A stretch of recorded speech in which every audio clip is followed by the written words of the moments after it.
There are many metrics by which it seems that the right is actually winning the media war. Television ratings, news print circulation, and digital media engagements. The other day on my second channel, I was reading an article about American polarization, and in it they linked to a study from Newswhip.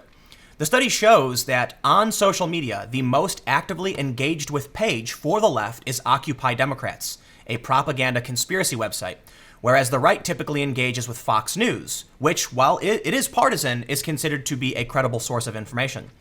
I started to dig into more data, and it does seem that across the board, whatever is happening right now, it looks like conservatives are consuming and engaging with media way more than the left is. I don't know how that will translate to the midterms, but I think it's going to have a significant impact. So first, let's take a look at television ratings to see just who is winning.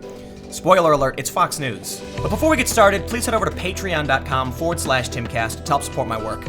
Patrons are the backbone of the content I create, so if you like these videos and you want to see more like it, and you like the videos on my second channel, please consider going to patreon.com/Timcast to help support my work. Adweek has the scoreboard for Saturday, October 6th, the latest ratings from major cable news programs. This was published just yesterday. Now we need to only look at a few data points. First, in the key demo of 25 to 54, Fox News primetime was 583,000, CNN was 136, MSNBC was 82, and HLN was 92. If you combine CNN and MSNBC, Fox News has more than double their viewership.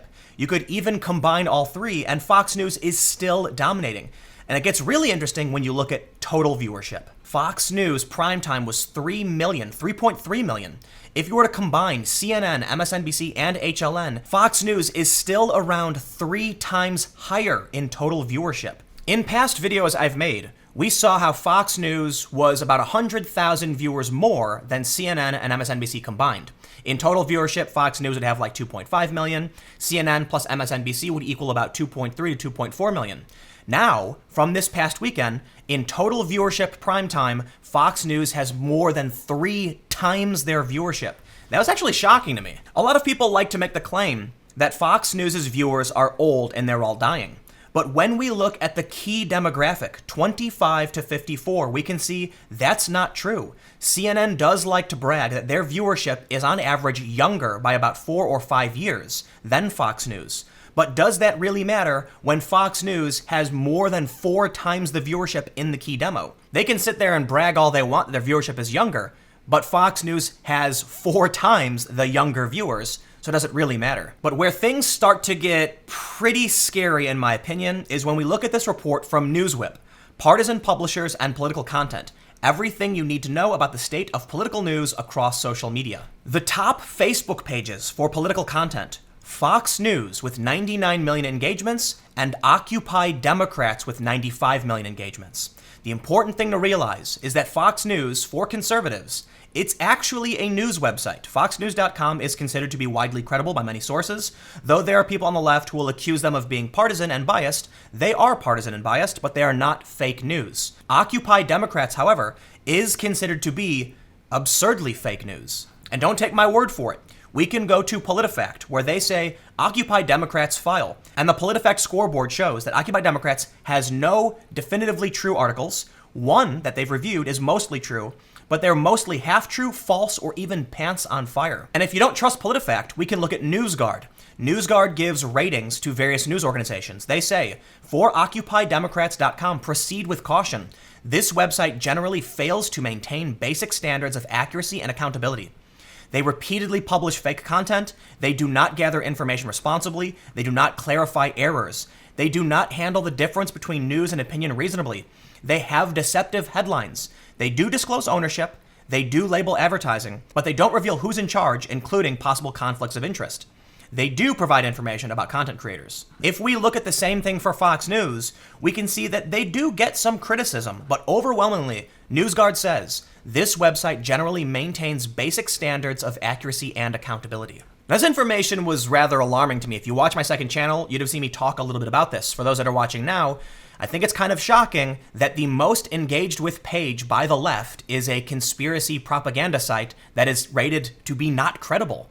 And as much as Fox News is a partisan right-wing site, People who engage with it are actually getting credible information, even if it is partisan. But let's talk about why the left may be losing the media war. According to Newswhip, the first thing to note when we are looking at left versus right in terms of content production is that there are significantly more producers of right-wing content than there are of left-wing content.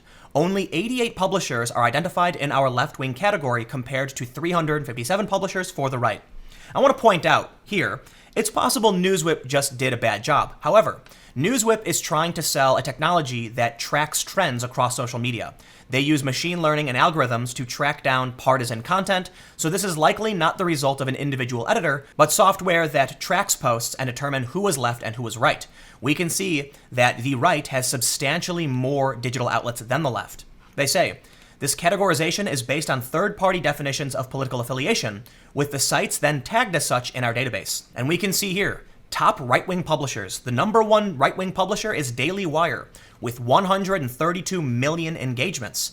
The top left-wing publisher is The Root, with only 25 million engagements. In fact, we have to go down to the Daily Caller, the 5th place, to figure out where the left would even stack up. The top 5 positions of right-wing publications have more individually than the top publication on the left. In fact, the Daily Wire has more engagements than all left-wing publishers combined. So what does this mean for the midterms? I have no idea, but the ratings for Fox News are way up relative to the past few months I've been tracking them, and the ratings for CNN and MSNBC combined can't really keep up. But it's not just about mainstream publications. It's not just about digital publications. There's also alternative sources like YouTube. And Vice ran this article from last year, why the right is dominating YouTube and why the left needs to own the future of online video. Twitter is a tiny echo chamber. I'm not sure the left understand the monumental ass-whooping being dished out to them on YouTube. Thus reads a tweet posted by InfoWars editor Paul Joseph Watson, who you may remember best as the right-wing vlogger who inadvertently promised every journalist in the world a free holiday to Sweden. As with most things PJW does nowadays, the tweet was immediately and widely mocked. But however fun mocking Watson might be, there was a curious hollowness to the whole affair, because on this issue, breaking the habit of a lifetime, Paul Joseph Watson is right. Now, this is just an article from Vice and is presumably someone's opinion. I don't know who does dominate YouTube in terms of left and right, but it really does seem to be the right. And I think this is exemplified when you look at the like to dislike ratio and comment section of basically every video. When I go to YouTube channels for people like David Pakman, they do have a lot of left-wing and progressive viewers. The Young Turks do as well. But you'll see that a lot of conservative people will give them thumbs down, will come into the comments and start posting conservative ideas, or even sometimes very far-right ideas. When you look at the ratio on far-left content, it's typically thumbs down across the board, and when you look at conservative content, it's typically thumbs up. I started to wonder if this was true, because in my experience, my observation shows that YouTube does tend to be conservative.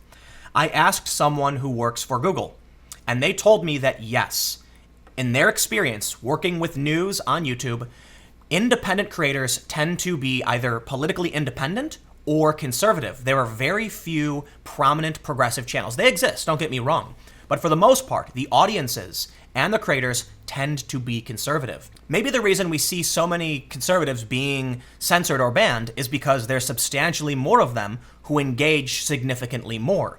The people who are espousing left-wing values aren't as prevalent as right-wing personalities, thus, we will end up seeing more right-wing personalities get banned or suspended. Now, it is true, we've heard statements from employees talking about how they do target conservatives, and it's funny to me that among the mainstream personalities on the left, they say it's a conspiracy theory, when we literally had Facebook admit they were censoring conservative news stories. But the fact remains that looking at all of this data, it seems like conservatives are winning. Now, there's probably a lot more data I missed. These are only a few points that I've looked at. Some people probably want to contest the things that I've brought up, and that's fair. This is not an exhaustive research study. I just pulled up ratings. I pulled up ratings for news websites, and I looked at an article about YouTube. It doesn't mean any of this is definitively true, but we can say Fox News has more than triple the primetime viewership as of this weekend than CNN and MSNBC combined. This might mean something really profound for the midterms. It may explain why the right has dominated all three branches of government, and it may explain why Trump is winning.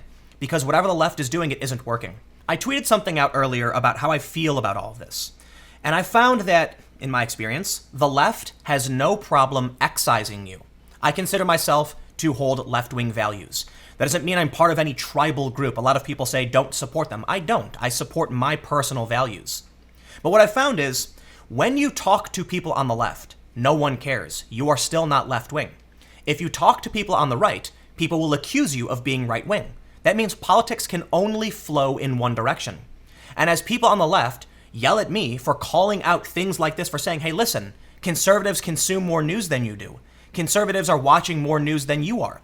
They get mad at me because the left has no problem removing me from the group. Meanwhile, conservatives are actively trying to recruit.